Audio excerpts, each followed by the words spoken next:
And to our viewers here in the Situation Room, happening now, the Obama administration does a 180, announcing military trials for 9/11 suspects instead of civilian trials, including for the self-proclaimed mastermind of 9/11, Khalid Sheikh Mohammed.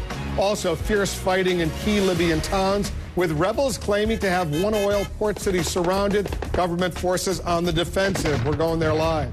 And breaking news, a major announcement from Boeing following that terrifying in-flight rupture in the roof of a Southwest Airlines plane. Breaking news, political headlines, and Jeannie Moss all straight ahead. I'm Wolf Blitzer. You're in the Situation Room.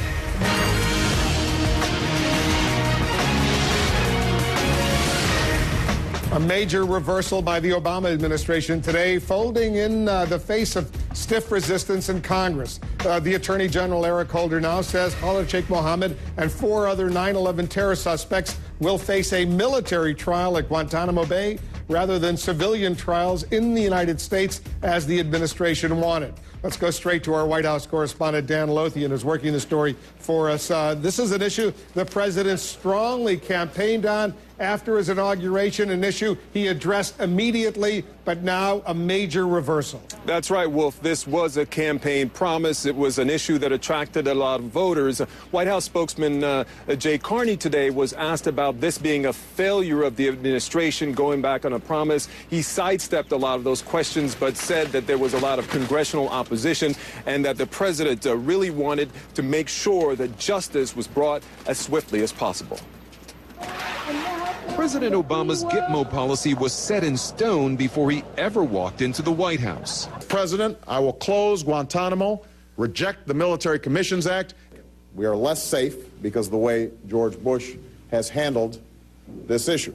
We need to give our national security agencies the tools they need, and that means closing Guantanamo. With great fanfare, the president used his first executive order to set an optimistic timeline within a year. And his administration was public about its desire to have alleged 9/11 terrorists like Khalid Sheikh Mohammed tried in federal civilian courts, not military tribunals at Guantanamo. I am confident in the ability of our courts to provide these defendants a fair trial. But that legal strategy ran into a brick wall. Members of Congress have intervened and imposed restrictions blocking the administration from bringing any Guantanamo detainees to trial in the United States. Now a dramatic reversal. The 5 suspected terrorists will be tried at Gitmo, and the detention facility will remain open indefinitely. The administration should not have flip-flopped in response to political pressure. The ACLU and other critics blame the administration for dragging its feet. The administration had about a year to bring these cases to federal court before Congress imposed restrictions. But Republicans see the decision as a long-awaited step in the right direction. Shouldn't be worried about what different human rights groups are going to say. We have to do what's right for America, what's just. Military commissions at Guantanamo, far from the U.S. mainland, were always the right idea for a variety of compelling reasons.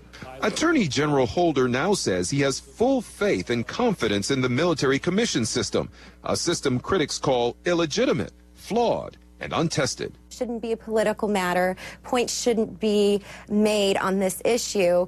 The federal court system is our tried and true system. A senior defense official said that they did not advocate for this decision, but that they have a court system that is ready to handle all of these cases. Wolf? So even though he promised to close Guantanamo Bay within a year after taking office, for all practical purposes, Gitmo in Cuba is going to remain open for the foreseeable future. That's right, Wolf, because these cases will be tried there at Gitmo. And so despite that promise that the president made, and you're right, as I pointed out, this was one of the first things that he did after going into office, delivering on that campaign promise. But now it's uncertain when it will be closed. Dan, thanks very much.